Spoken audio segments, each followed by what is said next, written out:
This has been a hellacious year for tech, and an even worse one for the semiconductors. The SOX, the Semiconductor Index, because we're childlike, we bring these out, hasn't been this low in 5 years. So much for the SOX, which you'll notice I have here in abundance because I think the semis may have become too cheap, although tube socks should never be worn. I think it may be time to at least think about putting our socks back on.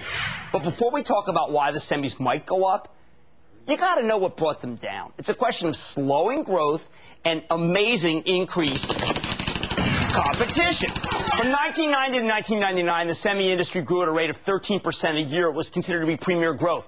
But ever since 2003, from then until this year, the growth has slowed to 10%. I think this year is going to be even slower. Competition is brutal. You spend all this time designing and making a chip, and when you're done, it's the easiest thing in the world for one of your competitors to produce copies of the chip. That's why the semis have become so commoditized. One chip is often as good as any other. It's part of why prices for semis, which increased by 3% a year throughout the 90s, have declined by 1% from 2003 to 2008. You're starting to get the picture why it hasn't been a good group. The semis have been plagued by these negatives. But on the other hand, the stocks have become, frankly, I think, too cheap to at least not kick the tires about. The microcosm for the group, the metaphor National Semiconductor, NSM, which just reported earnings today. The company missed the street's consensus earnings estimate by a penny and missed on revenues by about $3 million. But, of course, people acted as if it was $1 billion, and they sent it down. Bookings were down 7%. Now, the guidance the company gave was disappointing. But how about this? It's 11 times earnings.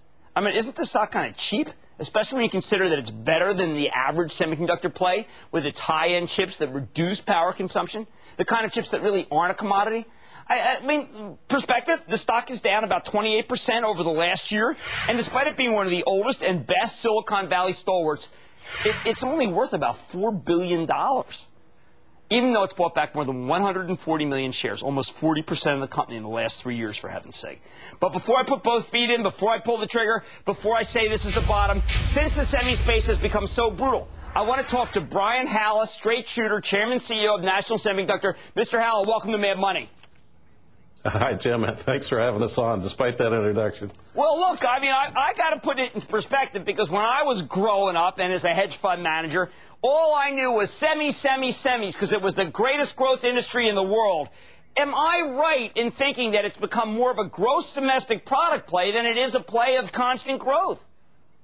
Yeah, you know, Jim, that's a good observation. If you swoop up to 30,000 feet, like I would think most of your viewers do, and you look back at the industry and the drivers of semiconductors over the industry, we had the mainframe, the PC, the connected PC or the internet, and the cell phone. And I think that, quite frankly, Wall Street and a lot of our consumers are saying, what have you done for us lately? And I think National has really been standing out in terms of dedicating our R&D dollars to things like energy conservation, health care, security, and surveillance. You've been the most voracious buyer of stock of any technology stock I know. Would it have been better served to putting it some other way? Because it hasn't budged the stock, all that buyback. Well, we're getting pretty good earnings per share as a result of that. And, Jim, I think one thing we can proudly say is that we're the only company that's had an ROIC, or return on invested capital, greater than 20 points for 5 years in a row, and we're entering this year at 23%. So we're feeling pretty good about that. This morning, Nokia came out with some disappointing guidance. We all know that Nokia is a great company, as well as a river in Finland. And it makes me think that perhaps the whole cell phone business has hit some sort of wall. You're big into cell phones. Is that an accurate depiction? You know, actually, our business with Nokia is pretty good. We did say in the earnings call that a lot of our growth, and we did grow in the handset sector. No, you're right. Right. Yeah. But a lot of our growth came from the high ends, the smartphones, and not necessarily from the top 5 players. There's Apple in there now, and RIM is in there. And so we're feeling fine about the handset business and the handset business we do with Nokia. Okay, you are going big into the solar energy space with technology, maximizing solar energy production. Tell us something about this and other things you're doing about energy consumption, because to me it makes a really good story a great one.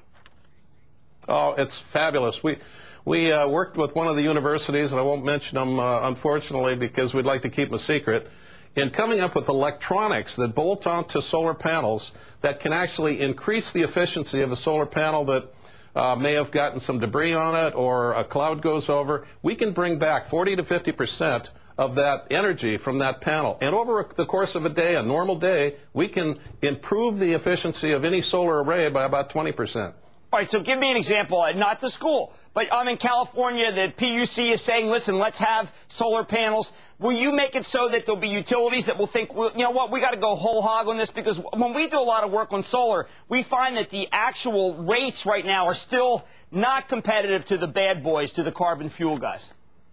That's right. You know, right now, the carbon fuel guys, the coal and gas powered energy is about 6 times more efficient than solar. But you know what? To a semiconductor guy, when you get that close, you're there. I mean, if any other industry had performed as well as the semiconductor industry in terms of cost, performance, benefits, you could buy a Rolls Royce for 25 cents today.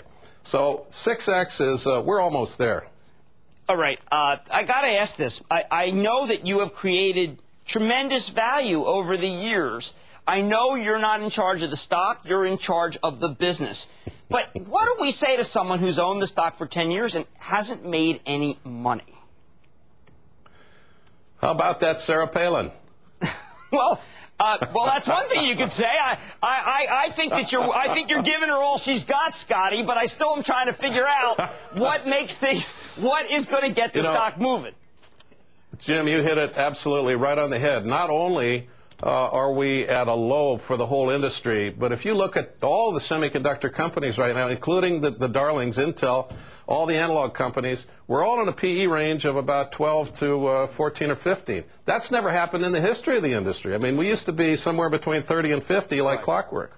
Do you think that maybe we need some consolidation? Maybe there's too many players? You know, I think if you go back and you say, you know, you talked about 2003 as kind of being a leveling off. If you think about it, this industry, since the cell phone, hasn't really done anything that's a major demand driver. And I would say that somehow the shareholders are justified in saying, what have you done for us lately?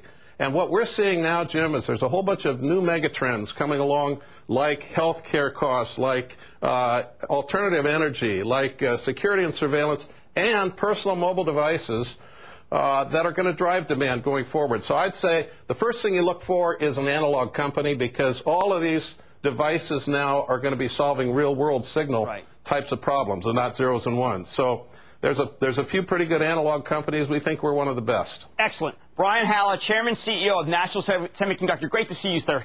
Thank you so much for being on Mad Money. Jim. Thank you. Guys, it's a cheap stock. Do I have a catalyst? No.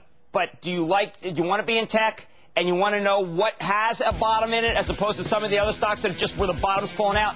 He's just insured you. He's already reported a very low guidance. I think he beats it. Look, I can't tell you to stay away from that Semi. It's just too cheap. But the whole semiconductor group is darn cheap, too. After the break, trying to make you more money.